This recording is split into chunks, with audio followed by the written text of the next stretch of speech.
Good evening, ladies and gentlemen, and welcome back to Schmoe Me The Money. We have a new format that we're going to be doing this week. Just something different. It's what we like to do. We like to keep everyone on their toes to see who's really paying attention and who really knows what exactly we're doing here, because me and Jeff don't know. We are just flying by the seat of our pants. We make it up as we go along. It's going well. How's it going with you? It's just been a long week. It's Wednesday. Hey, it's Wednesday. I got a new job offer today, so I'm in an upbeat mood. I'm doing one of my favorite things, hosting this show. So I'm always in a excellent mood whenever we do this show. It's always just a fun time to hang with friends, talk Schmoedown, and judge them for their takes. Yeah, always good to judge people. I agree.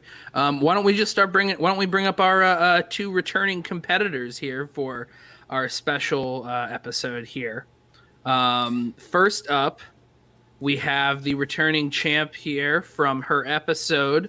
She already said hello before she even came on screen. We got Amber Coates.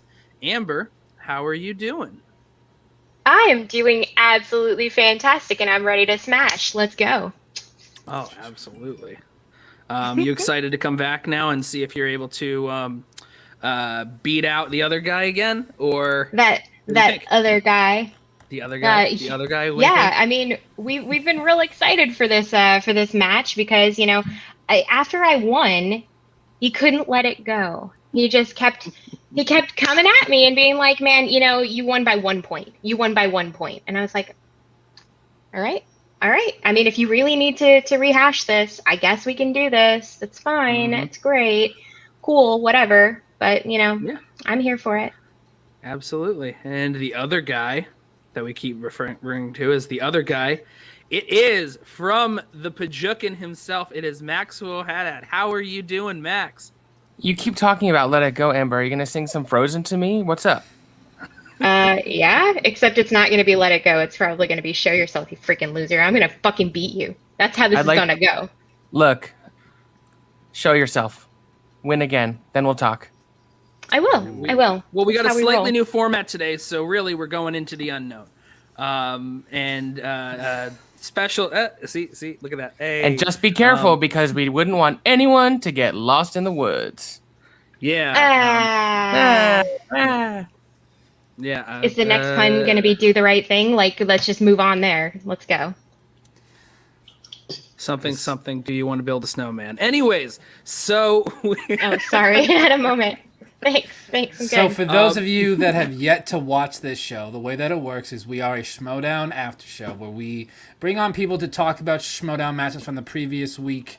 Normally we have 5 rounds, but this week, due to the limited number of matches, we will only have 3 rounds. Whoever has the most points, as you'll be able to see, we do have a scoreboard with those points. Whoever has the most points at the end of that third and final round will be crowned the victor, the champion between these two lovely people. So it's going to be entertaining to watch back and forth. So each contestant gets 90 seconds to themselves to basically answer a prompt that they are given. They can either choose to answer that prompt or just talk about that match. In general, they are not required to answer the prompt. It's more of a jumping off point to get the discussion going. So they are not required to do that. I agree with that. I agree with that also. Here. I think there's about 80 things wrong with that. But that's me. Okay. Including the ranking that he just gave. And then after the 90 seconds, we will have an open discussion where both contestants will talk for 3 minutes about that particular match. And me and Jeff will grade them on a variety of things. Do they have solid points? Do they make a funny joke, a funny statement?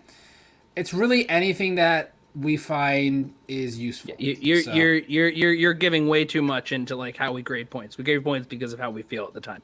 If a word is said and we're like, we like the way that word was spoken, we'll give you a point. So what you're saying is I won arbitrarily? Oh, got it. Okay.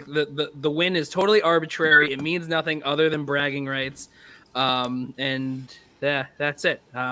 It's like whose line is it anyway? Who gives a shit about the points? The point is to argue and have fun.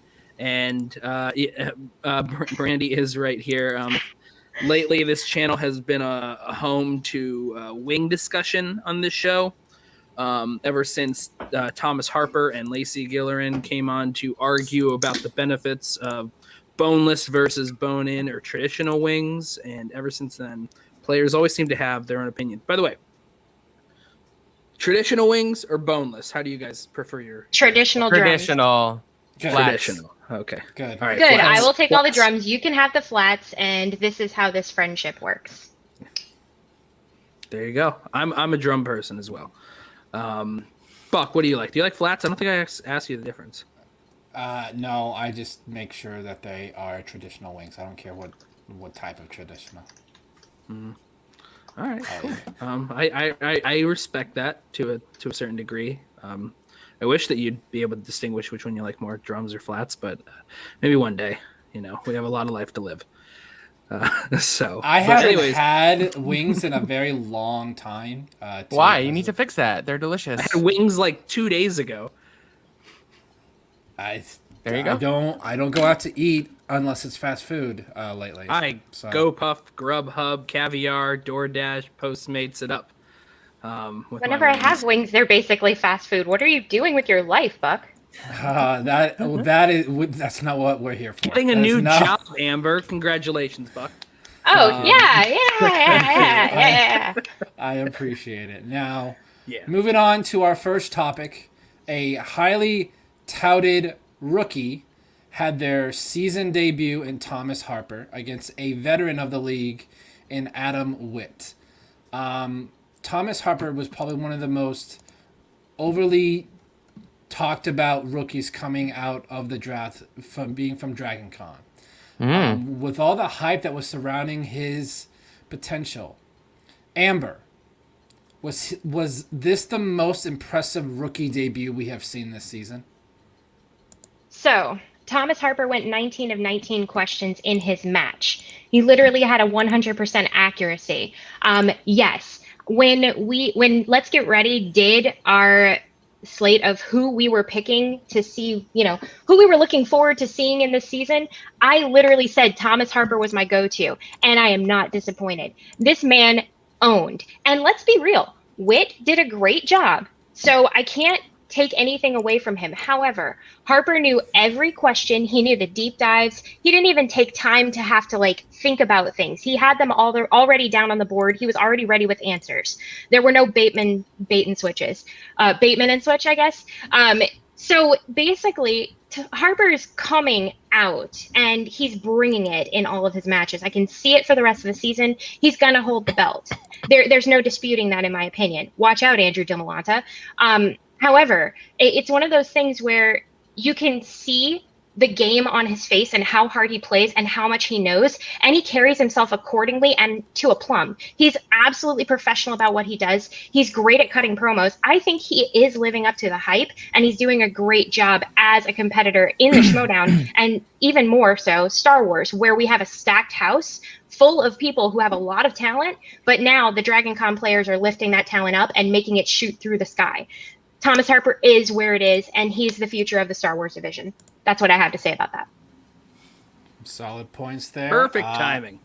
Perfect timing. It's Thank what you. helps when you can see the clock. It's the Yes. whole point. Ta-da! So, now his competitor Adam Witt, we had just on here last week, one of the funniest men I've ever seen. His ability to cut a promo is phenomenal.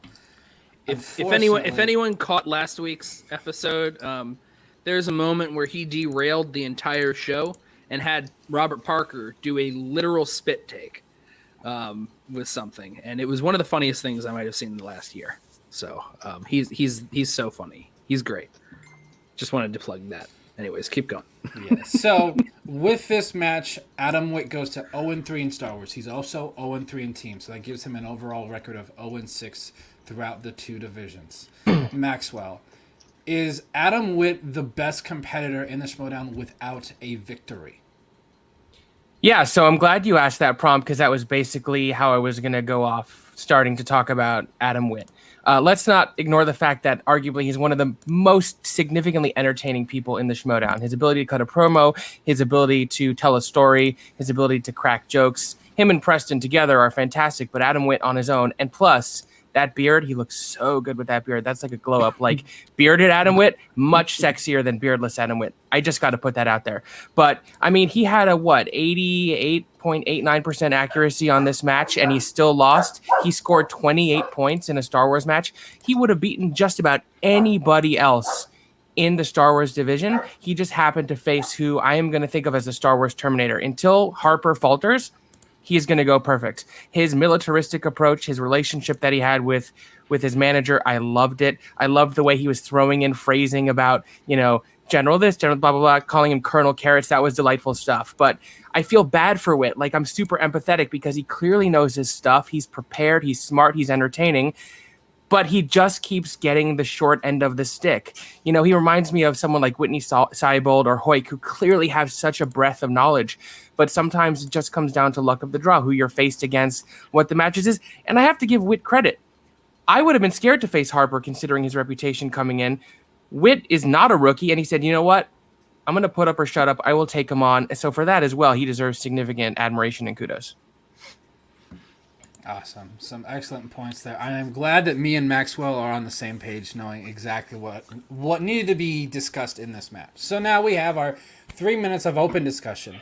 What I want to hear from both of you is what you liked about the match, maybe some critiques from the match, and how we think they're both going to do in this Star Wars tournament coming up, because that's what both their upcoming matches are.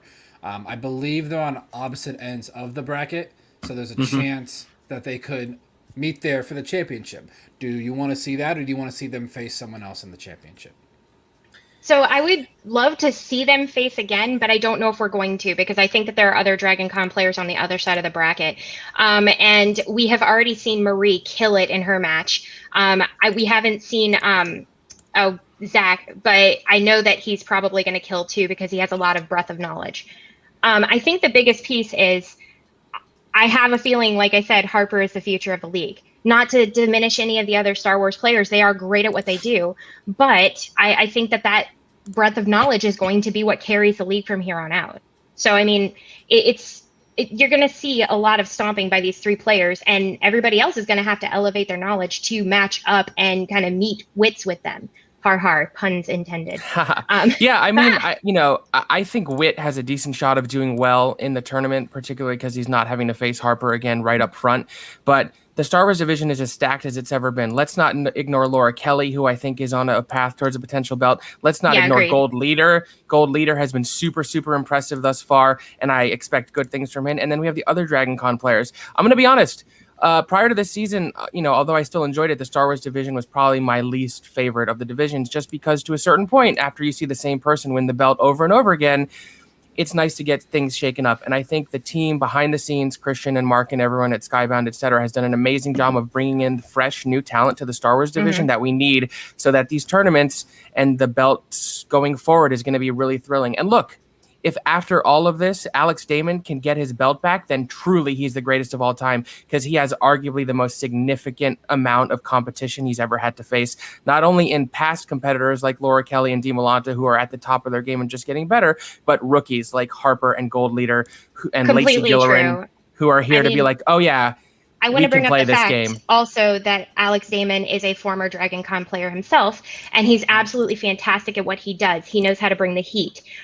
We saw him slip for one of the first times ever in his match against Dee Malanta, and that really sucked, because you really wanted to see him excel and go above and beyond. The problem is, there are little slips everywhere. We saw Ace slip. We saw Laura slip. I don't want to see Laura slip. Laura is one of my favorite Star Wars competitors. I love Laura. I want to see, yeah, exactly. I want to see her go really high and hit the belt. I just don't know, with the acuity that we have in Star Wars right now. I don't think we're going to see it. I'm going to spit straight facts right here, and this is league-wide. Like, nothing would make me happier than seeing anyone other than a white man continue to win these belts in every single divisions. And I say that as a white man. I would like to see a woman or a person of color win these belts. So to have people who have the possibility of doing that is thrilling. Like, I'm putting my dollars behind Laura Kelly. I think she could do it all. I think I'm going to agree with you. Harper is one to watch. Dee Malanta, who is of not white man, holding a belt as well. True. So that's pretty nice Absolutely. too. I think that's pretty amazing. So all right, that's it. All right, Maxwell just dropping the fire. Maxwell, it's something we all want to see, because if you go back and look, most of the belt holders have been white male. We've seen we do currently have a female belt holder in Amara, which is great. But just if you look back over the history of the league, it's very one-sided. So I'm definitely with Maxwell. Yeah, like the league is very what is it in terms of? And I'm not saying this for points, just to clarify. Like I didn't mean to disrespect Di Malanta. I recognize he is of color, so I just want to put that out there. That I think it's amazing that he has the belt. I'm so happy and proud for him. And like those photos with him and his kid in the belt are delightful. So please, I was not diminishing his. Oh no. I understood exactly what you said. I need everybody to understand that I'm literally sitting next to my best friend. We share a brain. I need you guys to understand that. And the fact that we're sitting here, we literally can have really great conversations about this stuff. So this is the norm for us. So yeah, bring it. It's a normal conversation. Go. We're just grading you on it. So yeah, Thank you. No pressure. Yeah. We're just going to need to make sure that we share the floor, right? For two pontificating bitches over here. Absolutely. We're going to be going on tour with our bluegrass band, the Pontificating Bitches. We'll be playing Bonnaroo in September. Yep. And then you could catch us at Lollapalooza in Chicago next year. And who knows, if we really pick up, then maybe we'll be doing a countrywide tour. I don't know. And are these original songs? You're doing covers of stuff like it's a combination of covers. So what we do is we do bluegrass covers of 90s and early 2000s boy band songs, like NSYNC, Backstreet Boys, 98 Degrees. And then we do some original material, which really dives into like the darkness of our souls. Interesting. I figured we would cover a lot of things from A Mighty Wind. Seems like a good idea. Yeah. Yes. That's a very good one. Oh, nice Christopher Guest pull there. Very good one. 98 Degrees. So, by the way, you mentioned Evan Bushcar there, Gold Leader. Special shout out to him for one of the funniest tweets in recent weeks. That was then taken. That was down. Hilarious. It was. Was it? It was one of the funniest tweets, and thank God it's been screen capped. And it happened to be in reference to the next match, King Khan versus John Flickinger, the Flick Pig. So the Flick Pig. Yes. Now Maxwell, the Exchange has had yet another rookie do pretty well in their first match, in their debut. But once again, it's against someone who didn't really do that well against them.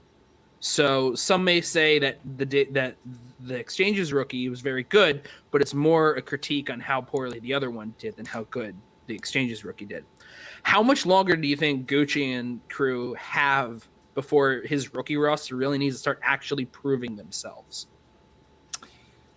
Yeah, so look, it's no secret that there's been much ballyhoo about this mysterious, enigmatic dossier, right? And thus far, we're about, a quarter of the way through the season. We're still in early days. The dossier has proven to be worth its mettle. The rookies, whether it be King Khan or Ty or these other guys, have done really well. Partly, as you said, with this particular match, not to diminish Khan, I thought he was steely-eyed and impressive in his knowledge. Flickinger, not so much. So you have to consider that. But thus far, they've done well. And I'm sort of the philosophy where they need to keep proving themselves until they don't. So I think until we see some of them falter, we don't have enough data. If this was a scientific experiment and we formed a hypothesis and we were collecting data, we simply don't have enough data yet to ascertain how sustainable the success of the mostly male, mostly rookie Exchange is going to do. Thus far, it's been impressive. And just to talk about Flickinger a little bit, and I don't want to, throw anyone under the bus, but I sort of got the feeling he didn't want to be here, and that's okay. It's not for everyone, but at least guess. Use your multiple choice. Use your JTEs. Familiarize yourself with the rules so you can give yourself a better chance. Sure, trivia acumen is important, but there's strategy and gameplay aspects that need to be considered, especially when you're playing your first ever match. And Gucci's rookies know the game, and that's half the battle. All right. Very good. That's hold on one second there. That's a lot of really good points there. I know that obviously, I kind of agree with you there a bit about, Flickinger. There's been word that he might not have been the most communicative in lead ups to there. So, Amber, good question here is, Flickinger obviously it looked like he didn't prep. Look, he didn't really necessarily have that much interest in being there, which is a shame considering, how many people really wanted to get on a draft spot. And it's obvious, someone with Flickinger's background doing movie stuff every day on YouTube. And that's the sort of thing that he surrounds himself with. He did the way he did, and he kind of had the energy that he had. Yes, Partis is right. I was going to mention that.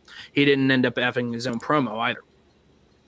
So how would you deal with Flickinger's seeming ambivalence towards this match? Is he worth the roster spot? Or we know that free agency is about to come to a close. Doesn't look like he's going to end up being dropped this time around based on who's available to pick up from FCL. Or do you think we're going to see him only dropped because at some I'm not point? available to be picked up yet? That's the only reason why. Yeah. Gosh, I'm going to give myself a migraine rolling my eyes. Yeah. Are we going to see him dropped in favor of an FCL player anytime soon? So here's my feeling on Flickinger. I think that anybody who's playing in the league should be playing to win. That is the goal. That's why you're there. You got drafted for that reason. I understand that there are a lot of famous people that have gotten pulled in because of their name and because of their branding. That's fine. That's great. That's wonderful. Bring the views. However, we're here to play movie trivia. We're not here for all the cutesy shit. Come with it, bring your game, fucking prepare for your matches. What are you doing, my dude? And take it seriously because you're on a team with people. Your results actually affect your team. And if you know anything about me, I'm a team player. I always believe that you should always try to elevate your team. He didn't do anything. He doesn't show that he cares. He goes out and talks shit on the internet and then makes bad faces for himself. And he puts not great stuff out there. There's not good energy coming from here. So if you really want to be in the league, then you need to show that you want to be in the league. Don't drop the ball, man. I think that it's perfectly relevant and appropriate for somebody from the FCL to get picked up and get him replaced. Put him in the FCL. He doesn't seem like he has the knowledge to play in the pros. I think that he could do a great job answering some of PLD's questions rather than PJ's amazing banger questions. If that's going to be the case, if you want to play shitty kid games, go play them somewhere else. Maybe go play, in your own little dinky backyard league. But don't mess with the actual game that we know and love because I'm not having it. I'm not here for it. I want to actually see good matches and I want to see people bring their A game. I want to see somebody who can take Dan on. Oof. Ooh, boy. Well, strong. Let me just find Great way to end it. I want to see someone take Dan on. Boom! Mic drop. Oh, it didn't work. Damn it. Let me just light this on fire. It's fine. It's all right. It took a bit, but you got there eventually.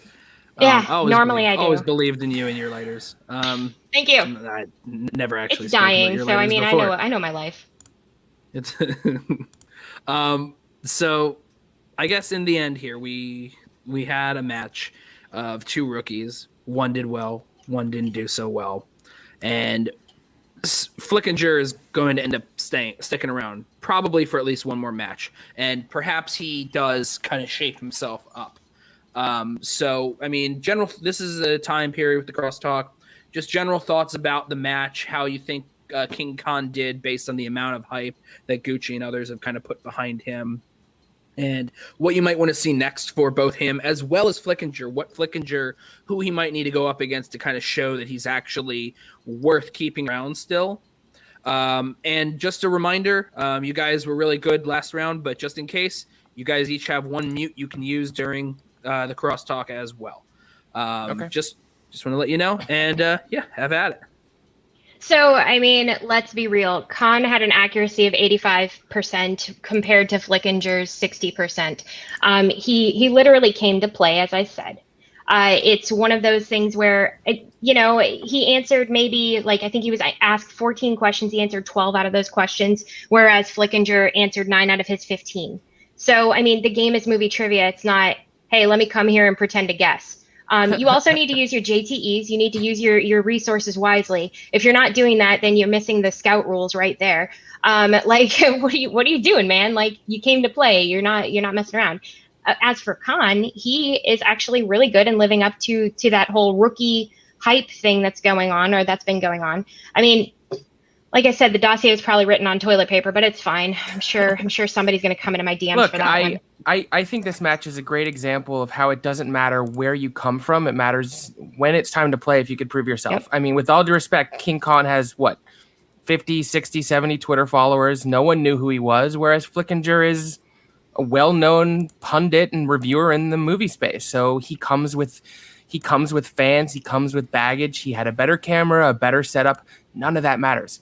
Play the game. Exactly. As Amber said, Khan's accuracy was better. He got the tough questions right. He got the easy questions right. Flickinger didn't even know what the quote "milk was a bad choice" is from. That is one of the most iconic and well-known movie quotes of the last 20 years. My parents, who know nothing about movies, know that that's from Anchorman. That quote has been memed and gifted like crazy. Immediate reaction was, "What the fuck? Yeah, what are I was you sort of doing? You're in a movie trivia league, man."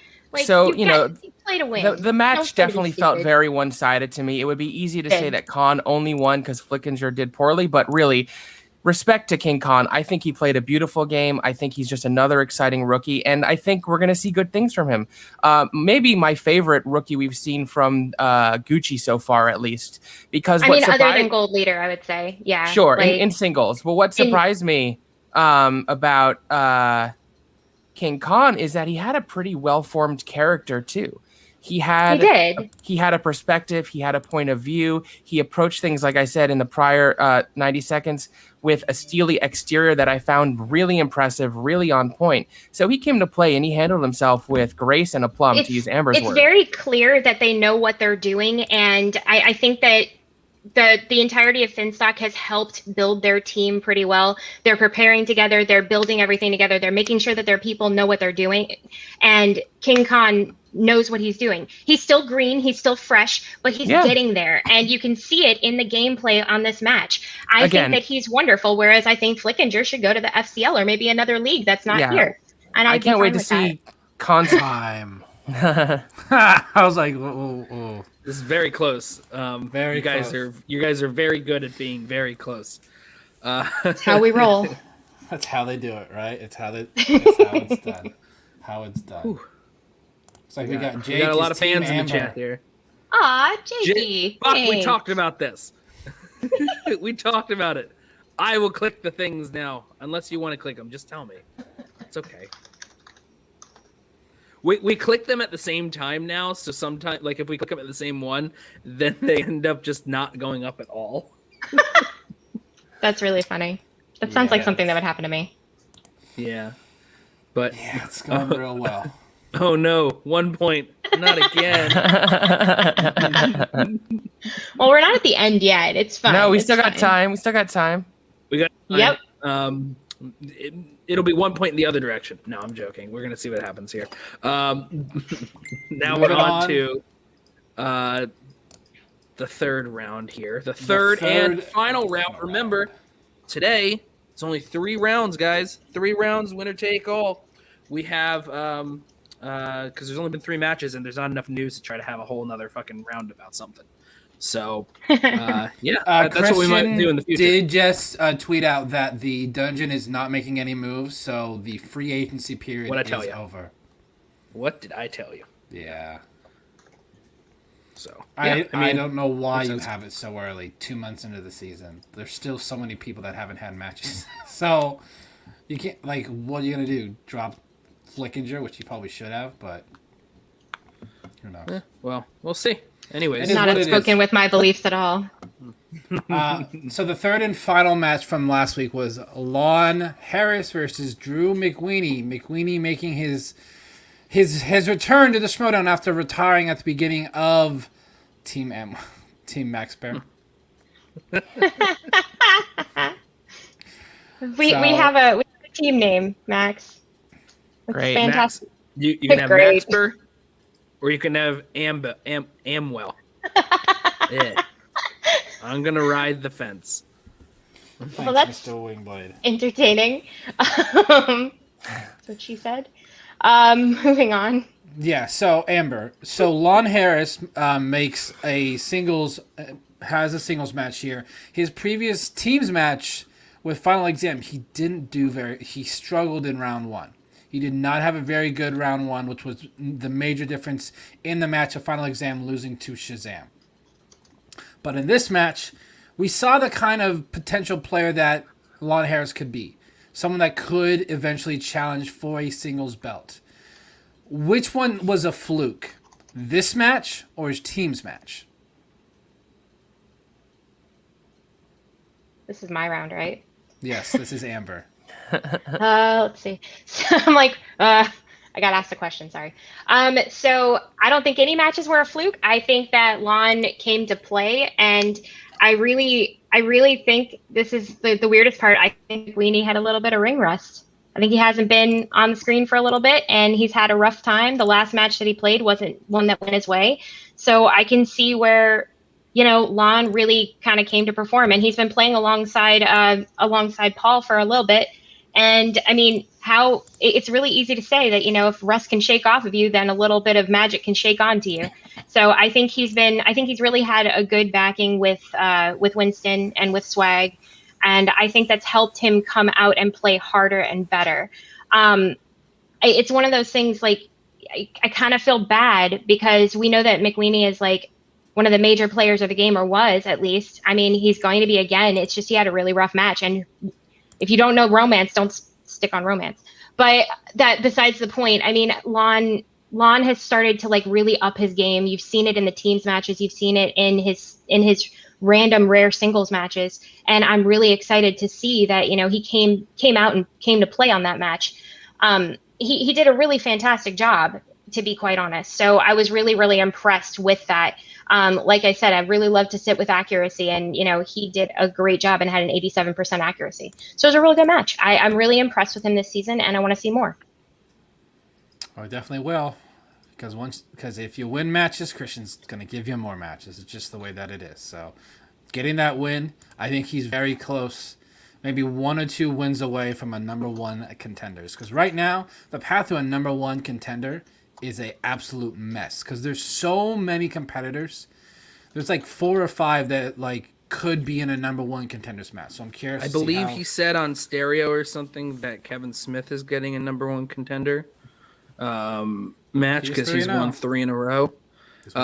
Which is sort of an asterisk when you consider who the 3-0s were against. But you're still winning. You're still winning a match. He's still there's still wins. Yeah, but so it'll be interesting because whoever he ends up actually going up against will be probably his first legitimate contender that's not someone who's either a joke, a performer, or someone who is notoriously hot and cold. Yeah. So it'll be very interesting to see. So Maximo, my question for you. So Mcqueeney looked like there was a little bit of a ring rust in that match, especially with round 2. Maybe he should have spun away from romance. I felt like that was partially on Sam. Sam kind of didn't really help him manage that part very well. He's also not in the teams tournament. Do you think Mcqueeney gets a singles match before the singles tournament later this year? I don't know. I mean, the interesting thing about Mcqueeney, and I think in my mind at least, I would have favored Mcqueeney coming into this match. But when you really look at Mcqueeney and Harris, they both had about a 73% accuracy rate in singles, and their records were 4-5 and 5-5. So I think where Mcqueeney has always excelled more than singles is teams, especially when he was paired up with Sam in arguably one of the greatest teams we've ever seen. So I don't know if that's just because Mcqueeney needs someone with complementary skill sets to him to really get it. But also, I've been a huge fan of Drew Mcqueeney since the days when he was writing at Ain't It Cool News as Moriarty. He's one of my favorite voices in all of film writing. And so I think he obviously has the knowledge to get it done. I'm not sure he's going to get another singles match before the tournament. I don't know. That's hard to say. But I think Lon is on an upward trajectory. I think this is more indicative of what Lon is capable of than what he did in his team's match. I think he has the determination and the drive, and he just keeps getting better and better. I do agree. Mcqueeney probably should have spun away from romance. Obviously, that was a tough category. Wasn't his strong suit, but you have a manager and you have to work it out together. And that's what, the way the Schmoedown is now is you have help. So Sam and him, who have a great rapport because they had previously been a team, I feel like they have a communicative shorthand, didn't work out this time. So whether it was ring rust or bad decisions and strategy, I don't know. But we'll see. I don't think he's going to get another singles match before the tournament at this point. Yeah, I'm kind of on that fence as well, just based on how he did great in round 1, but he struggled there with romance. And when you think of Drew McWinney, you don't think romance. Nothing against Drew McWinney, but it's not one of his strengths. So, got the amazing Sabrina Ramirez in the Look chat. at my love. Hi, Sabrina. We love you, Sabrina. Sabrina, also a past winner of this show. Up at when she was up in the other test show that we did, where it was 4 people on screen, where she beat up Brandon, Hannah, Lacey Gillerin, and Thomas Harper, who was discussed earlier. Oh, indeed. Yeah. Just a reminder before jumping into the final one, you do have a mute available that you can utilize at any time. You can use it to derail. You can use it to change the subject. Blah blah blah blah blah. You can literally muting pause is someone muting to is stop for them. weaklings. Muting is for Mute someone. weaklings. Yeah, it depends. I mean, do you really need it with 2 people? It's really not that. You know what? You know what still can. muting in this match would be like, especially muting to the end. It's like a baseball player who is in the contention to win. I'm sorry, I muted him in the middle of his mute joke. Wow. But I want to hear the rest of that. It's like a baseball player who what? Yeah, it's a baseball player. Like what? It's like a baseball player who's in contention for the batting title and decides not to play the last 2 or 3 games of the season so as not to impact his average. That's what muting is like, especially in the last round, especially if like, oh, I'm up by 2 points. I'm going to mute for the last 10 seconds to ensure my win. Weak shit. I ain't going to do it. Although it does help when you're up against multiple people for sure, because there's a lot of crosstalk and you can just shut all that down in order to get your voice out there. True. It's really but 2 hard people that respect on each our other the end, way they are though. here. Yeah. Just When you have saying. 4 people. I'm just throwing it out there. It is a function here. It is because it was a rule that was implemented before, but you guys are respectful and cordial enough that you don't necessarily need it. But just always like to remind, as it is a new rule since the last time you were here. So, whatever. All right, Buck, you go. I'll sit here more quietly. Okay. So there's a final 3 minutes. Whoever has the most points at the end of this will be crowned our victor of this particular episode. I just want to hear everyone's general thoughts on the match. I know there was a question that was asked to Lon that kind of threw him off by the wording. So just curious as to y'all's thoughts on that. Like, can a wording of a question potentially trump a player? Just general thoughts on the match. Yeah, totally. Wording of a question can really mess a player up. And the thing is, I mean, it's down to using your JTE and understanding exactly what was said, making sure that, the question is read out properly and making sure you're actually listening, because it's very easy to get distracted. As I showed before, you can get distracted in a moment while you're in the middle of something, especially under the lights. I think something very important to note is that you can't get in your own head in these kinds of things. And I think that's what a lot of players are guilty of. I don't think Lon is necessarily guilty of that, but having that question tossed out and him not understanding exactly what was said and having to repeat it, I think that really, hurt him. I mean, I have the utmost respect for the question writers. Everyone knows that I'm on the Pajuk, me and PJ are great friends. We are. But yeah, I totally get the concern over that question, because it specifically said, what is the name of the computer operating system that Scarlett Johansson voices in her? And in the film, she chooses the name Samantha. So perhaps the use of the phrase operating system was a little confusing, but I think he used his JTE. He got to hear the question again, and then he was able to clarify it. So yeah, it does matter, but at the same point, you can use the strategy that's built into the game to really ascertain, oh, did I hear what I think I did? Take a few more seconds to really think it through. And he got the right answer. So that's ultimately what matters in the long run. Yeah, and using multiple choice was key here because, I mean, in a lot of cases, you may be losing a point there, but you're not missing it and giving it away as a steal. Because a 2-point steal is a really huge deal, and taking a moment to just step back and understand exactly how you're playing and what you're playing with, I mean, that's really important. I think Lon understands the game enough, and I mean, I understand that the delinquent is not as, not as tenacious, but Lon is, and I think he's got the right game mind for this. So it's one of those things, like, it's really hard, like I said, to fully get everything that we want it to be during a match. we can't even begin to understand what's going through the mind of a competitor, because when you're sitting at home and playing along, you don't have the stress or the pressure, especially That's this correct. season and last season with the online matches. You're not in the studio, you're in your own office or bedroom, wherever you are. I think Lon's in his bedroom. You have to pay attention to what Mark and Christian are saying. You have to pay attention to your manager. You have to pay attention to your other competitor. There You are have to listen distractions to the at home. questions It's like carefully. working from home. Right. I've heard multiple dogs and cats during matches. There's Mhm. distractions. So just the People ability to coming stay in, kids. focused and listen carefully to what's being said. Sometimes it's not immediately clear what the question asks, and that's not on anyone in particular. Sometimes something is Exactly. mispronounced. Sometimes the wording of the question is confusing. You really just have to focus, not get too deep in your head, and pay attention to what's Precisely. being You've got said. to be right on point. You need to be out there. You need to be making sure you're making your points and answering the questions correctly. It's really what it is. Yep. And I had hit it just at the moment there. so Ended up in a tie. Oh boy. Okay. So, I haven't discussed this with Jeff or our scoreboard person, but I want to ask you guys. We can either end in a tie, or we'll give another, basically 90 seconds of open discussion, and you guys can preview the free for all. Oh, that's a good. Do you want to end? Good choice. Do you want to end in a tie, or do you want to preview the free for all, and whoever has the most points there will be the winner? What do you think? Let's tie. Co-champs. Co-champs. Co-champs. That's why I left it up to you guys. 'Cause Just it's like, really- you know. That's Damn. fine. Go the other way. You're the other way. The other way. Yeah, you're right. Wonder Twins powers activate. Oh, How we roll. shit. Tie.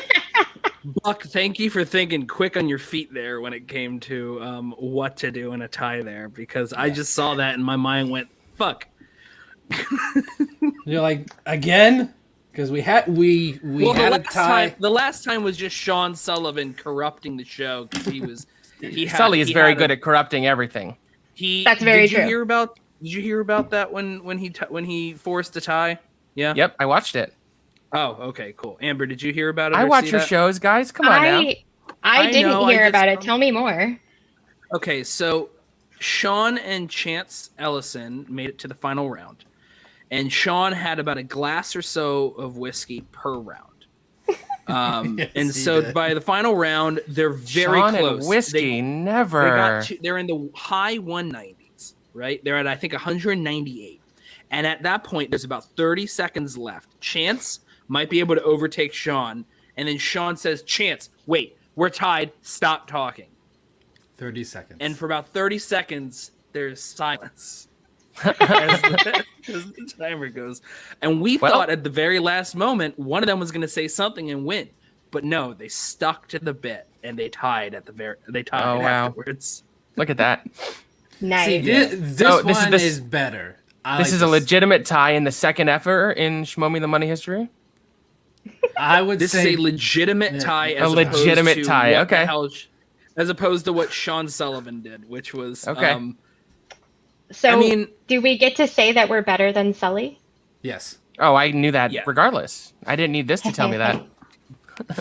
But remember they got 198 points in 5 rounds. You guys had 158 points in 3 rounds. Yeah. So mathematically speaking, I think you're better, based on yeah. you know how much on average. Well, Yeah.